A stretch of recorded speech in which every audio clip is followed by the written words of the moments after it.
Este fin de semana pasado me dispuse a ir al cine con toda la intención de ver una película muy entretenida, una de esas cintas de acción bien heteronormativas que hoy en día escasean. Así que decidí ver A Working Man, pero vaya decepción. Yo esperaba algo tipo Novocaine o Búsqueda Implacable, pero no pudo ser peor mi elección. Hola amigos y amigas, bienvenidos sean todos una vez más a mi canal. Como ya les dije en el intro, hoy vamos a comentar acerca de esta película de acción que está disponible en todas las salas de cine, la cual se titula A Working Man. Pero antes de entrar en contexto, si te gusta el cine, las series de televisión, los análisis, el simbolismo y todas esas críticas, entonces te invito a que te suscribas a este canal. Por supuesto, no olvides de activar la campanita de notificación para que no te pierdas de absolutamente nada. Entonces, arranquemos. Livon Kate es un ex comando de la Royal Marine, que ahora trabaja como líder de equipo de construcción. Es cercano a la familia García, la cual es propietaria de la empresa, cuando de repente su hija adolescente Jenny es secuestrada por traficantes rusos. Livon se embarca en una violenta cruzada para rescatarla, enfrentándose a un mundo de crimen y corrupción. La trama recuerda inevitablemente a Búsqueda Implacable, con la diferencia de que aquí la narrativa se tambalea y en lugar de un plan bien ejecutado se siente como una serie de eventos desordenados que dependen más de la acción ruidosa que de la tensión y el suspenso.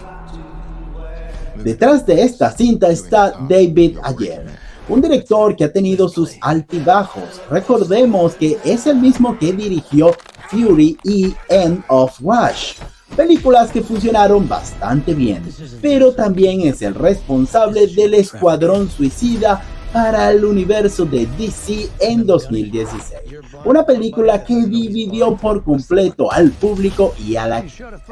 En cuanto al guión, tenemos la colaboración del mismísimo Sylvester Stallone, una leyenda del cine de acción, pero que en este caso pareciera haber entregado un libreto poco trabajado y lleno de situaciones repetitivas.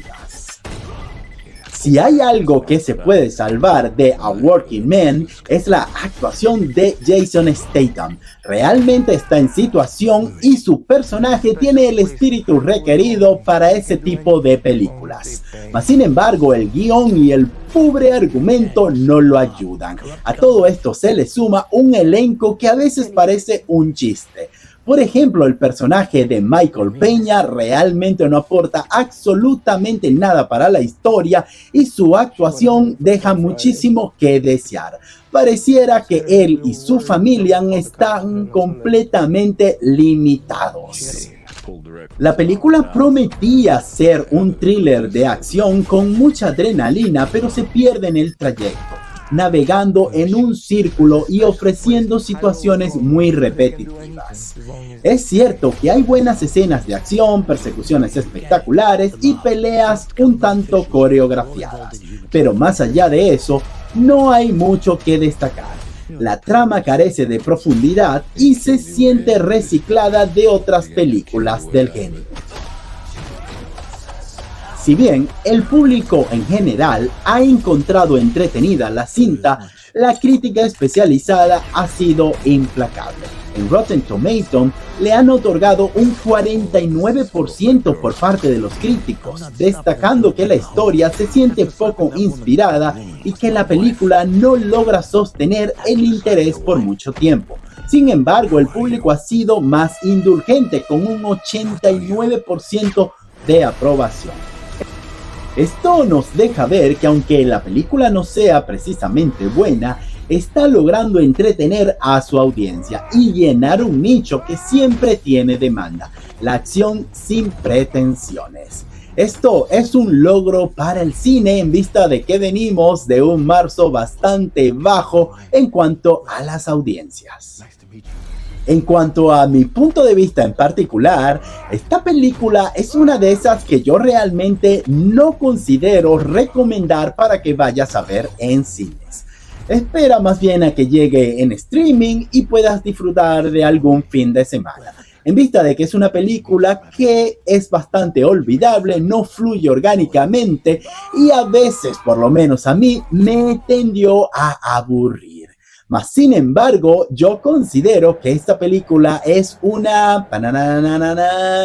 Sí, es lamentablemente una manito abajo. Es un 5/10 y siendo bastante bueno con el actor. Y hasta aquí mi crítica de A Working Man. Pero me gustaría saber qué piensas tú. ¿Viste algunas cosas positivas que yo no vi? Déjamela saber todo en los comentarios. También, por supuesto, no olvides de seguirme en el resto de mis redes sociales. Regálame un like y, por supuesto, suscríbete a este canal para más contenido como este. Y será hasta una próxima crítica. Bye.